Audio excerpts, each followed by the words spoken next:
Hello दोस्तों, हमारे channel अनमोल निवेश में आपका स्वागत है। अगर आप माइक्रो कैप, स्मॉल कैप तथा मिड कैप में इन्वेस्ट करते हो तो रिस्क रिवॉर्ड रेशो जो होता है वो हमेशा आपके फेवर में होता है। स्टॉक का मूवमेंट किसी भी तरफ हो सकता है, कभी ऊपर जाएगा कभी नीचे जाएगा, ये आपके कंट्रोल में नहीं होता। इसलिए आप उतना ही पैसा माइक्रो कैप, स्मॉल कैप में इन्वेस्ट करें जो अगर खोना पड़े तो खोने के लिए आप रेडी है।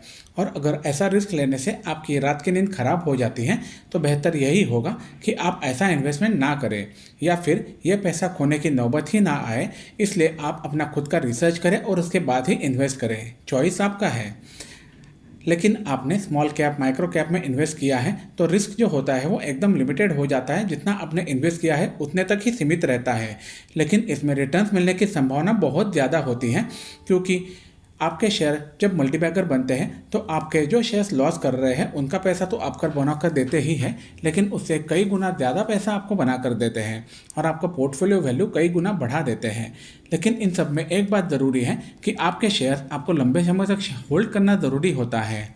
कोई भी स्टॉक सस्ता हो या महंगा, ये सब कंपनी फाइनेंशियल और फंडामेंटल स्ट्रेंथ पर निर्भर करता है। अगर कंपनी अपना सेल्स बढ़ाती है, नेट प्रॉफिट बढ़ाती है और सबसे इम्पोर्टेंटली अपने एक्सपेंसेस कम रखती है और एक्सपांशन को अच्छी तरीके से एग्जीक्यूट करती है तो कंपनी ज़रूर मल्टीबैगर बन सकती है।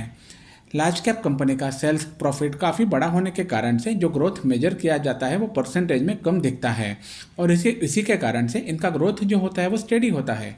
लेकिन micro cap, small cap company में सेल्स प्रॉफिट पहले कम होते हैं, जिसके कारण से ग्रोथ के आंकड़े काफ़ी बड़े आते हैं। इसलिए ये कंपनियां बहुत जल्दी मल्टीबैगर बन सकती है और ये कंपनियां जब लार्ज कैप बनती हैं तो उनके साथ भी यही प्रॉब्लम होता है, लेकिन आपका पैसा तब तक कई गुना बढ़ जाता है।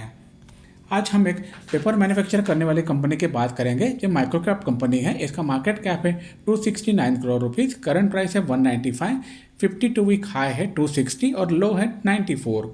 स्टॉक का पीई है 3.67, इंडस्ट्री पीई है 17.4, मतलब यह एक अंडर वैल्यूड कंपनी है। डेट टू इक्विटी रेशियो है 0.14%, फेस वैल्यू है 10 रुपीज़, आरओई है 27.5 और आरओसीई है 31.1, दोनों काफ़ी अच्छे लेवल पे हैं। प्रमोटर का होल्डिंग है 50.5%, नेट प्रॉफिट आ रहा है 73.5 करोड़, एफआईआई होल्डिंग है 0.09%। हाल ही में एफआईआई ने अपना होल्डिंग कम कर दिया है 0.08% से। कंपाउंडेड सेल्स ग्रोथ की अगर बात की जाए तो टीटीएम आ रहा है 48%, 3 साल में 17%, 5 साल में 13% और 10 साल में 10%। यही सेल्स ग्रोथ ट्रांसफर हुआ है कंपाउंडेड प्रॉफिट ग्रोथ में। टीटीएम 640%, 3 साल में 32%, 5 साल में 18% और 10 साल में 25%। और आपको पता है कंपनी में, शेयर मार्केट में अगर कंपनी का प्रॉफिट बढ़ता है तो ही कंपनी का भाव बढ़ता है। इसके लिए स्टॉक प्राइस सीएजीआर आ रहा है 1 साल में 101%, 3 साल में 38%, 5 साल में 10% और 10 साल में 25%। रिटर्न ऑन इक्विटी भी अच्छी तरह से बढ़ रहा है। कंपनी के डिटेल्स अगर देखे जाए तो ये कंपनी के 2 मैन्युफैक्चरिंग यूनिट्स हैं, पंजाब के अहमदगढ़ और बना में। कंपनी का इंस्टॉल मैन्युफैक्चरिंग कैपेसिटी है 94,000 metric ton per annum. Company ने अपने दोनों ही यूनिट्स में केमिकल रिकवरी प्लांट लगाए हुए हैं, जिसके कारण से केमिकल कंजम्पशन जो आता है वो इकोनॉमिकल रखने में कंपनी को मदद होती है और इसके अलावा इफ्लुएंट डिस्चार्ज जो होता है वो भी प्रिस्क्राइब लिमिट के अंदर रखने में कंपनी को मदद होती है। कंपनी के कस्टमर्स जो है मेजर पब्लिशर्स है, copy manufacturer, job printers, railway, PNT department, notebook और डायरी को मैन्युफैक्चर करते हैं वो वाले बिजनेस और सिक्योरिटी प्रेस इत्यादि। कंपनी के प्रोडक्ट जो है वो 44 जीएसएम से लेकर 200 भी जीएसएम में आते हैं, जिसमें अलग अलग पेपर्स आते हैं जैसे कि high brightness paper, stamp paper, inland letter paper, rail ticket paper etcetera. Company अपने प्रोडक्ट जो है वो यूएई, नेपाल, श्रीलंका इत्यादि में एक्सपोर्ट करती है।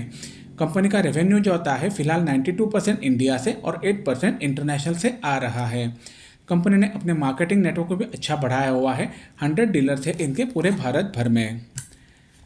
क्वार्टरली प्रॉफिट और लॉस की अगर बात की जाए तो आप देख सकते हैं सितंबर 20 में सेल्स था 79 करोड़ रुपीज़, जो अभी कंटिन्यूसली बढ़ते हुए मार्च 23 में हो गया है 228 करोड़ रुपीज़। एक्सपेंसेस भी बढ़े हुए हैं क्योंकि सेल्स बढ़ाने के लिए एक्सपेंसेस बढ़ाना ज़रूरी होता है। इसके लिए एक्सपेंसिव आप बढ़ते हुए देख सकते हो 81 करोड़ रुपीज़ सितंबर 20 में थे, जो मार्च 23 में 196 करोड़ हो चुके हैं। लेकिन जैसे ही सेल्स बढ़ा हुआ है वही कन्वर्ट हुआ है नेट प्रॉफिट बढ़ने में। आप देख सकते हो इनिशियल में कंपनी लॉसेस कर रही थी, लेकिन पिछले 3 क्वार्टर में सितंबर 22 में कंपनी को नेट प्रॉफिट है 21 करोड़ रुपीज़, दिसंबर 22 में 20 करोड़ और मार्च 23 में 24 करोड़ रुपीज़। सेम चीज़ अपने को दिखता है ईयरली प्रॉफिट एंड लॉस में। अगर आप सेल्स देखोगे मार्च 13 में 343 करोड़ था, जो बढ़ते हुए मार्च 23 में हो गया है 866 करोड़ रुपीज़, जो पिछले साल के मुकाबले मार्च 22 के मुकाबले लगभग 60% ज़्यादा है। डेफिनेटली सेल्स बढ़ाना तो एक्सपेंसेस भी बढ़ाने पड़ते हैं, इसलिए एक्सपेंसेस मार्च 13 में थे 318 करोड़ रुपीज़, जो बढ़ते हुए मार्च 23 में हो गए हैं 759 करोड़ रुपीज़। लेकिन इसमें नोट करने वाली एक बात है, मार्च 22 में 574 करोड़ रुपीज़ जो एक्सपेंसेस थे वो पिछले साल के मुकाबले मतलब मार्च 21 के मुकाबले 60% बढ़े हुए थे। लेकिन अभी मार्च 23 में ये एक्सपेंसेस सिर्फ 32% बढ़े हुए हैं, मतलब कंपनी ने अपने खर्चे कम किए हैं। ये काफ़ी अच्छी बात है कंपनी के लिए। इसी के तरह आप देख सकते हैं ऑपरेटिंग मार्जिन जो है वो एकदम से मार्च 22 में जो 2% था वो अभी मार्च 23 में 12% हो गया है। काफ़ी अच्छा बात है कंपनी के लिए। यही बात हम देख सकते हैं नेट प्रॉफिट में। मार्च 22 में कंपनी का नेट प्रॉफिट था 10 करोड़ रुपये, जो अभी बढ़ते हुए मार्च 23 में हो गया है 73 करोड़ रुपीज़। ईपीएस भी काफ़ी अच्छी तरह से बढ़ा हुआ है। कंपनी अच्छा प्रॉफिट कर रही है, इसलिए कंपनी डिविडेंड पे आउट भी बहुत अच्छी तरह से दे रही है। अभी हमने जो बातें की वो आपको ग्राफिकल रिप्रेजेंटेशन में ज़्यादा अच्छी तरह से समझ आएगी।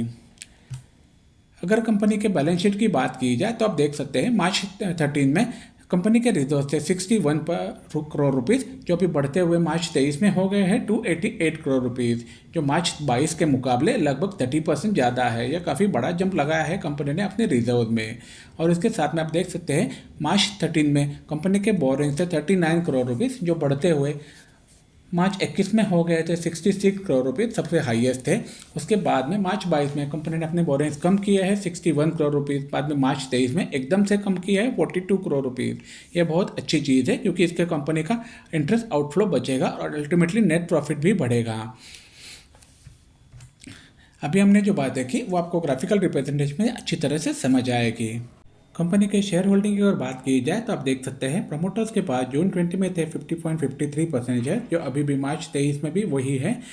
इसके साथ में FIIs के इन्वेस्ट किया था मार्च 21 में 0.02% से ऊपर नीचे होते हुए मार्च 23 में उनके पास है 0.09%। दिसंबर 22 में जबकि थे 0.17%, मतलब FII ने अपना होल्डिंग 0.08% से कम किया हुआ है। DIS के पास है 0.02% और पब्लिक के पास है 49.37%। अभी हमने जो बातें की आपको ग्राफ्स में अच्छी तरह से समझ आएगी। एक बहुत अच्छी नोट करने वाली बात है कि कंपनी के प्रमोटर्स के कोई भी शेयर्स प्लेज किए हुए नहीं हैं। अगर कंपनी के एक साल के चार्ट की अगर बात की जाए तो आप देख सकते हैं कंपनी का प्राइस जो था वो पर्टिकुलर रेंज में चल रहा था। अच्छे रिजल्ट आने के बाद में ये कंपनी का प्राइस काफ़ी बढ़ा हुआ है, लेकिन अभी स्टेबल हो रहा है 200 के आसपास में।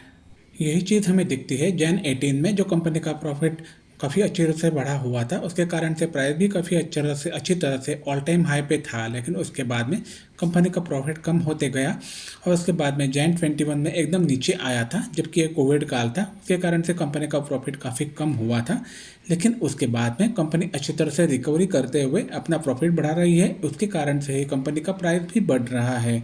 आप देख सकते हो हाल ही में कंपनी ने अपने फिर ऑल टाइम हाई के नज़दीक में प्राइस पहुंच गया है। उसके कारण से प्रॉफिट बुकिंग हुआ है और अभी फ़िलहाल में कंपनी का प्राइस नीचे आते हुए दिख रहा है। हम आपको बता दें यह वीडियो सिर्फ एजुकेशनल पर्पज़ के लिए बनाई गई है। इसे किसी भी तरह की खरीदारी या बिकवाली की सलाह ना समझें। कोई भी आर्थिक निर्णय लेने से पहले अपने सेबी रजिस्टर्ड वित्तीय सलाहकार से सलाह ज़रूर लें। हम आज जिस कंपनी की बात कर रहे हैं उस कंपनी का नाम है श्रेयांस इंडस्ट्रीज लिमिटेड। यह कंपनी पेपर मैन्युफैक्चरिंग का काम करती है, जो अपने डोमेस्टिक और इंटरनेशनल मार्केट के लिए। अगर आपको वीडियो पसंद आया हो तो लाइक करें, शेयर करें, सब्सक्राइब करें।